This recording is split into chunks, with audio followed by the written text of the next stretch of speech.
ladies and gentlemen, councillors, excuse me, councillors, I beg your pardon, ladies, welcome to this meeting. I acknowledge that we're meeting on the lands of traditional owners of Noongar Wadandi people and their continuing connection to the land, waters and community. We pay our respects to all members of the Aboriginal community and their culture, and to elders past, present and emerging. Councillors, I have an apology from the Mayor and the CEO, and we have a declaration of interest from Councillor Todd Brown. It's partiality. I presume you'll be staying in the chamber, Councillor Brown. Yeah, thank you very much. Right, direct reports 10.1.1. Do we have any questions on that, councillors? Sorry. Thank you. Honorary 10.1.7, is that? I was just going to raise a point that when we had few meetings the last term, we are being approved by the administrative staff, which is any amount up to $5,000 or less members as part of the events advisory meeting before we go with the approvals, the grants approvals, so that it's open and transparent in terms of re-looking at that. Okay. Acting CEO, do you have a please? Through the chair, does that question relate to the discussion we had around the ones we'll come back? But we had made a note in the minutes that if staff has approved those under 3,000, we will, through the CEO's CEO update, provide that as an update to all of elected members. Presented to the panel that includes the 3 elected members as well as the administrative staff and the community members, so that it's a fair and open assessment, because at the moment the elected members don't have any input on the tier 1 applications, and some of them can be disadvantaged, and it's still money is allocated in various formats. So we just wanted to see whether that could be amended again. Thank you. Through the chair, can I request that we maybe catch up offline, and then I can hear exactly what the request is. Thank you. Okay, thank you. Further questions on this item, councillors? As remarked to the Mayor last week, you really have to swivel around because there's so much distance between everyone. Thank you. 10.2, Chief Executive Officer reports. 10.3.1, review and update of the Code of Conduct for Council members, committee members and candidates. Do we have questions on this, councillors? Thank you, Madam Chair. I'm reserved in my questions tonight, Madam Chair. I'm going to be asking a couple of questions, but also I'll precede those questions with the questions about whether this can go to the Policy Review and Development Committee, and if we can have some sort of undertaking that can happen. Yeah. Acting CEO, we don't have our governance person here this evening, but how would you comment on that? Through the chair, we would then need to withdraw it from this meeting, and then we can hold it until the next Policy and Review Committee meeting, if that will be the requirement. Yeah, I think the Policy and Review Committee is a pretty good vehicle for nutting out some of these questions. Yeah. Do you have another question, Councillor Cassidy? Just in terms of declarations when someone's making a complaint under the Local Government Act, I know it's in the complaint process. Is Council aware that a statutory declaration, instead of a standard declaration, is a much more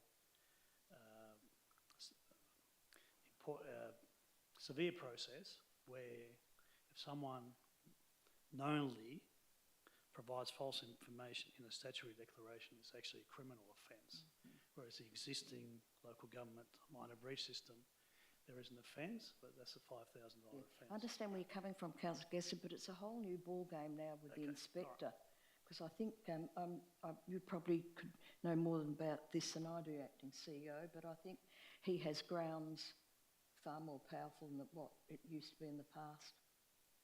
Through the chair, yes. The code of conduct relates to behaviour conduct, where what you're referring to, Councillor Gassep, is back to the inspector and how he determines the process to be. Thank you. Any further questions on this matter? No, I need to clarify that, Madam Chair. In a complaint process, the complainant must sign a declaration that the information provided is true, and the penalties of that is under the Local Government Act. Whereas a statutory declaration, if that was provided, then... Okay, so your question is, Councillor Gassett? The question is, are we aware that a statutory declaration is different to a standard declaration for a complainant under the Local Government Act minor breach system? Look, it's not my area of expertise, but I would think this would be an area for the new Inspector General to... what's your opinion, please, Acting CEO? Through the chair, the agenda item at hand is about the code of conduct, and that relates to behaviour. So what you're referring to, Councillor Gassep, is a matter for the inspector that's been appointed. So if you have concerns, perhaps that's something they can bring into the process. Final question. In South Australia in 2021, a local government elected member committed suicide, and following that... Councillor Gassep, I'll lead to the perhaps question. we could talk about that kind of stuff in private rather than bring it up in the chamber, I think. Sure. The actions of someone else in another state, I feel a bit uncomfortable. Can I finish the question? That. So, thank you. Can I finish as a question? It should be okay. Any further questions? Yeah. Well, the South Australian Government accelerated reforms about improving culture and conduct. Are we aware of what reforms were changed in the South Australian Government? I don't know the answer to that. Do you know the answer to that, Acting CEO? Through the chair, no, I don't. Thank you. Okay. Councillor Gassep, I think that would be a really good discussion for the Policy and Review Committee, and any councillor is allowed to attend, even though they may not be voting members. Okay? Thank you, Madam Chair. I really appreciate your suggestion, and I'll follow that through. I really do appreciate your suggestion, Madam Chair. Thank you very much. Very kind. Right, thank you. Is there any other further questions on that item, councillors? Thank you very much. Okay, we go to 10.3.2, Financial Management Report for the period ended 31st of January 2026. Any questions on that one, councillors? No? Thank you. 10.3.3, February 2026 Budget Review. No? Yes, Councillor Gassett? I'll ask one question on budget, if you don't mind, please. Madam Chair, can we consider developing some strategy to take into consideration the fluctuations of world affairs and the impact on inflation and also supply chain, where it may impact on council expenditure and income? Sorry, I didn't quite catch your question there. So. Can we develop some strategy to allow for fluctuations due to world conflict, which may impact Australia? Oh, okay, yeah, okay. CEO, could you have an answer to that? I don't. Through the chair, yes, Exec has started talking around costs going forward, and as we do with all our financial planning, we do take increases in consideration, and unfortunately there's heaps of those. Okay, thank you. Any further questions? If not, we'll move on to 10.4.1, Proposed Closure Portion of Drainage Reserve Lot 4954 on Deposited Plan 8152 Roman Road, Bunbury. Is there any questions on this? If I may, just regarding the neighbour, obviously, have they been contacted and they in agreement of the land being purchased by this proponent? Acting CEO, do you know?